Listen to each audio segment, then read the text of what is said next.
Is this the end of atheism? Have I finally found a theist, a Muslim in this case, that can destroy atheism in one fell swoop? Or is this just another lunatic who has no clue what he's talking about and just makes a fool of himself? Place your bets, and I'll see you on the other side.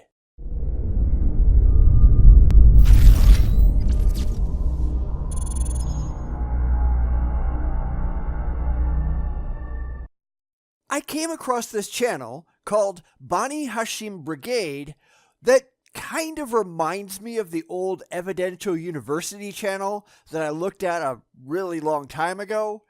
It isn't just the strong accent either, it's the same kind of irrational misunderstanding of reality and how logic and reason operate.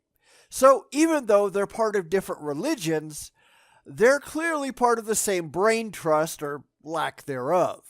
This guy wants to declare the end of atheism without having any clue what atheism actually is, which is hardly a surprise because the religious rarely know anything about the things they criticize. It's all feels over reals nonsense, and they're so theologically blinded that they can't see the forest through the trees. But what else is new, right?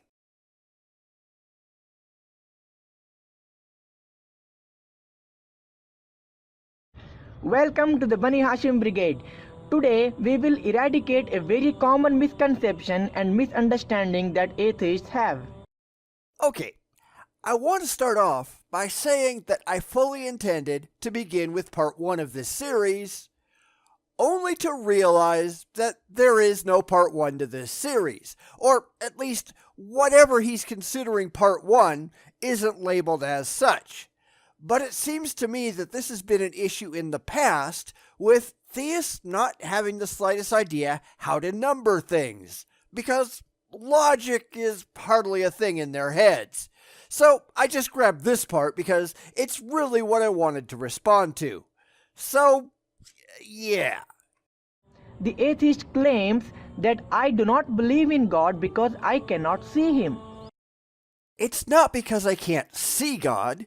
It's because I cannot objectively detect God in any way, shape, or form, and therefore, based on that complete and total lack of intellectual evidence, I reject the claims as irrational and empty. But sure, go on with your straw man. Or because there is no proof of His existence, so why should I believe Him? Now, that's a better question to ask. Bet you don't have a good answer to that. Please explain this to me rationally. Actually, this is a very childish thought when it comes to practical aspects. If you ask an atheist to prove the existence of his great-great-great-grandfather who existed 200 years ago, surely he would not be able to prove his existence theoretically with pen and paper. Actually, I can. I had an aunt who was really into genealogy, and she went through and extensively documented large portions of the family. So we had photographs, legal records, accounts of things they did, written by other people, etc. All of those things that just don't exist for gods. And that's why, other than the simple biological fact that if I didn't have a great-great-great-grandfather, I wouldn't exist, but why I'm willing to accept the stories and documents about my great-great-great-grandfather or any other distant family members as likely true and valid. When you can present the same quality of evidence for your God, that's when I'll believe it. A kind of proof which atheists want for the existence of God. Yes, I want good evidence to support the existence of your God. And the problem is, the religious have no good evidence or any evidence of any kind. They have empty claims, unsupported by anything objectively demonstrable. They have wishful thinking because belief in this imaginary friend of theirs gives them emotional comfort. This is not sufficient. But does that mean that he had no great-great-great-grandfather? And should he stop believing in his existence? just because we cannot prove it theoretically and scientifically? Except, I can. Yeah, I know. Shh. No, of course not. So how do we prove his existence? And how do we believe that we had one? We believe because of what practical conditions we see in this world with our eyes and learn from that. To a certain degree, with my distant relatives, yes. If my great-great-great-grandfather didn't exist, then my great-great-grandparents, one or the other of them at least, wouldn't exist either. And therefore, my great-grandparent, again, one of them, wouldn't have, nor would my grandparent, nor would my parent, nor would I. So I had to have one. It's just a biological reality. The same does not go for any gods. There isn't a single demonstrable God on record anywhere. There is no reason to think that any gods are necessary for anything. It's all wishful thinking and an endless argument from ignorance that leads the religious to dream these things up. Like in this case, we see with our eyes in this world in front of us that fathers give birth to children. Yes, fathers give birth to children, or at least they help out. Now prove gods are real. Go ahead. Then they become grandfathers and then great-grandfathers and then they die leaving no signs of existence. Except bones and copious physical and written records that they were real. Granted, the farther back you go, the less of that there is, but we still have very clear evidence that fathers and mothers are required to produce children, and that we simply can't exist without it. Now, do the same thing with any gods. Go ahead. I dare you. From all of these practical observations, we conclude from our common sense that we must have also had a great-great-grandfather. Similarly, when it comes to prove the existence of God, we cannot theoretically prove the existence of God with pen and paper like a mathematical theorem. You can't do anything at all. That's the problem. You cannot produce a single shred of evidence of any kind, even theoretically, that your God is real or has actually demonstrably done anything in the real world.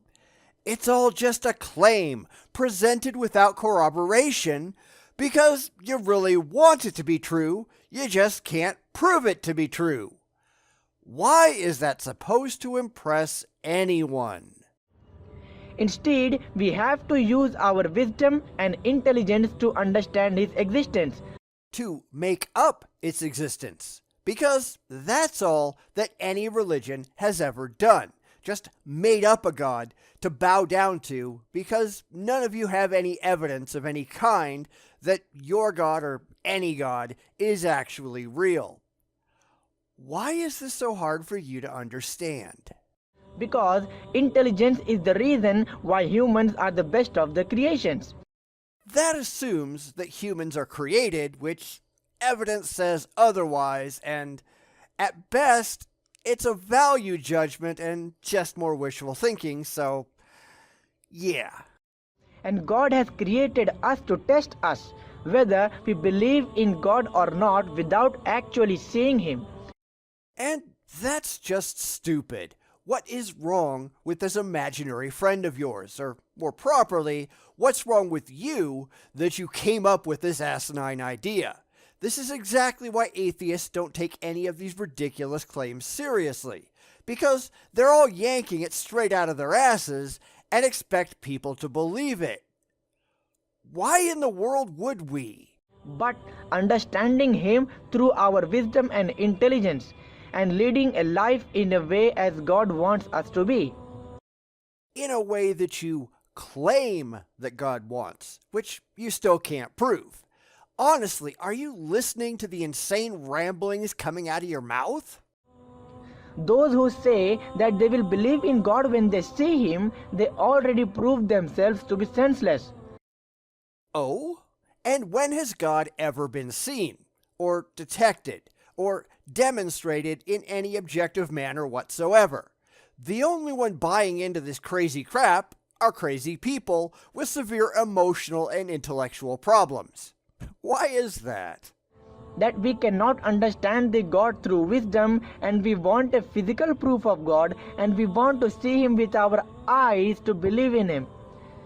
Like everything else rational that we accept, all you're doing is demanding that your imaginary friend is a special case that we just don't treat like everything else, and it gets special dispensation and exemption from critical scrutiny because you really want it to be real.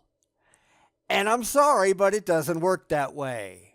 Saying such a sentence is just like saying, I cannot understand through my wisdom that my great-great-great-grandfather existed, and I will only believe when I will see him with my eyes. Or all the other evidence that I have. Or the rational understanding that I couldn't exist if he didn't. But, logic and all. Well, that's never gonna happen, and people like them are then left with no answers of their existence. We have answers. You just don't like them. They are not emotionally comforting to you, so you reject them because you're not interested in reality, only in your own religious fantasies.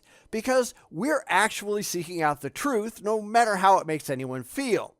You, on the other hand, embrace a ridiculous lie because you get a warm fuzzy out of it. Again, what's wrong with you? And in reality, in practical life, they fail to meet the actual truth. No, you'll engage in the argument from ignorance, point out things about the real world that you don't understand, and claim that only God could be responsible, just like pretty much every other theist out there.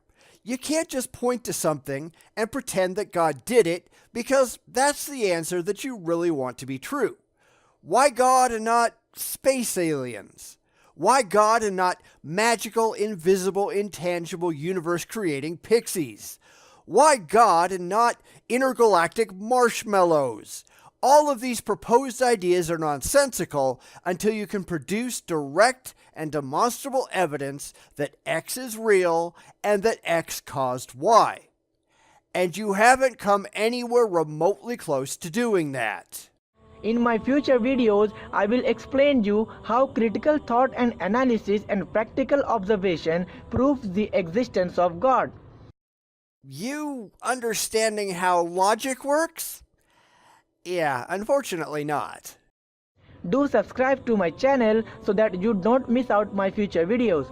If you haven't watched my previous videos in which I have logically and rationally proven the lies of evolution of humans from single cellular living organism, then please watch it. Share my videos with your loved ones and friends, as there is a growing misunderstanding and doubts in people about the existence of God. Yeah, no. I actually did watch one of the misnumbered End of Theism videos on evolution, and it was just ridiculous, proving this guy has no clue what evolution is, any more than he knows what atheism is. But that's no surprise, because the religious tend to be completely clueless, don't they?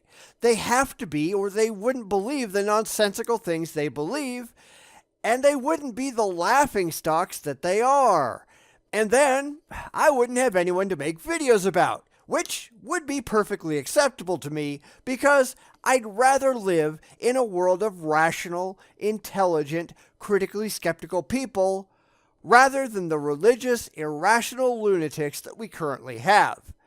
I'd happily give up my channel if we could stop having crazy people on YouTube, but yeah, I'm sure that'll never happen, will it? Anyhow, let me know what you think in the comments. Do you know that your great-great-great-grandfather existed? How do you know? What logical processes did you use to come to that conclusion? And can those be applied to any gods? Because I already know the answer. And the answer is, this guy's nuts.